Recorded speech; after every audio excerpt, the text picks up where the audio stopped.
get thee down, that the rain stop thee not. And it came to pass in the meanwhile that the heaven was blocked with cloud and wind, and there was a great rain.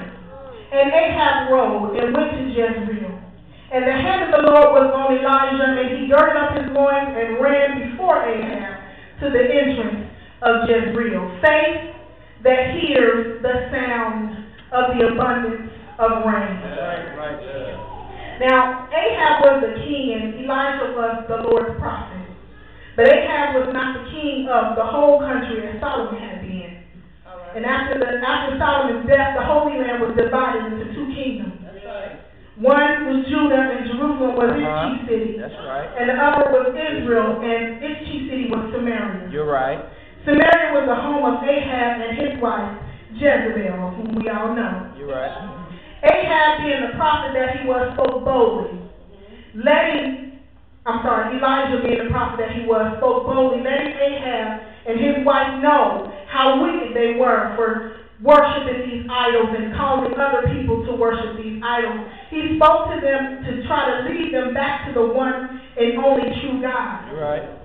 One day Elijah was sent by the Lord to Ahab to tell him that there would be a drought and a famine in the land because the people were so evil and because they would not hear. And they did not hear. For 3 years and 6 months there would be no rain. Elijah spoke his message and went into hiding as the Lord had directed him to do. And in the 3rd year of the drought, the Lord spoke to Elijah and told him to go and show himself unto Ahab. And he would send rain upon the earth. And God was ready to do something, but I'm sure that Elijah did not want to go and show himself to Ahab because Ahab felt that he was the cause of this famine. He was the problem. So I'm sure that was hard for him to do, but he did it. Now the interesting thing is that immediately after God spoke to Elijah about this rain, the Bible says that there was a sore famine in the land. Even after this promise, there was a sore famine in the land. Now this, when I thought about it, I said, this is a paradox if I've ever heard, when God steps into the midst of a famine and gives a promise about rain. And this famine had been going on for 3.5 years. You're right.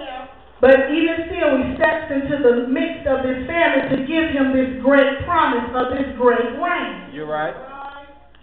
And the Lord spoke to me. He said, many times he showed me some things in my life. Many times when the Lord gives us a word, and it's of great abundance and a great miracle, and this is going to happen, and this is going to happen. It's a lot of times in our most barren times of our life. It's in a time where it seems like nothing is going right. Everything is falling apart, and then somebody comes and tells you it's going to be rain. You're right. You're right. And I thought about it and I said, wow, that's a little crazy to me. But then I thought about it again. When God can step into a situation and bring rain out of a drought, or cause food to be in your refrigerator, or cause them to bring your car back after they've taken it, everybody knows that this was God and this is what he was trying to do. It was to Gideon that God said in Judges 7:2 that the people that are with thee are too many for me to give to the Midianites into their hands. Lest Israel vaunt themselves against me, saying, mine own hand hath saved me. God was not going to give anybody in Gideon's army the chance to think that it was by their hand that they were delivered. It was to Jairus' daughter that Jesus allowed to die so that he could raise her from the dead. The Bible says in Isaiah 42:8, I am the Lord, and I give my glory to no other. He was not going to allow anybody to think that it was by their hand. God delights in working where we can't work. This is what he's trying to show me. He delights himself in working out things that I can't do. He delights himself in bringing answers to situations that have my mind boggled, where I don't understand it. I can't see how it's going to work out. This is how God likes to work. He can't help but do what man says can't be done because he's God. And he's going to prove himself. Matthew 19:26 says, but Jesus beheld them and said unto them, with men this is impossible, but with God all things are possible. Now this is where the faith comes in. This is where the promise of God is most tested in our lives. God spoke to Abraham and gave him a great promise between Bethel and Ai. And immediately there was a famine. Joseph was given a dream by God, and immediately was thrown into a pit and sold into slavery. David was anointed the king of Israel and sent right back into the pastures to tend his sheep. The widow woman was promised increase by Elisha as she was preparing her last meal and getting ready to die. God promised that he would bring a living, breathing army back to life while Ezekiel stood staring at scattered dry bones across a valley floor. Jesus looked at the Canaanite woman who came to him, whose daughter was vexed with a demon, and he seemingly ignored this woman. Jesus was baptized to fulfill every bit of the law, and then immediately he was led into the wilderness. God's promises are always followed by God's proving ground. His promises are always followed by his proving ground. It's easy to trust God when there's a time of surplus and you have what you need. But can you trust God in your time of barrenness? This is what God is saying.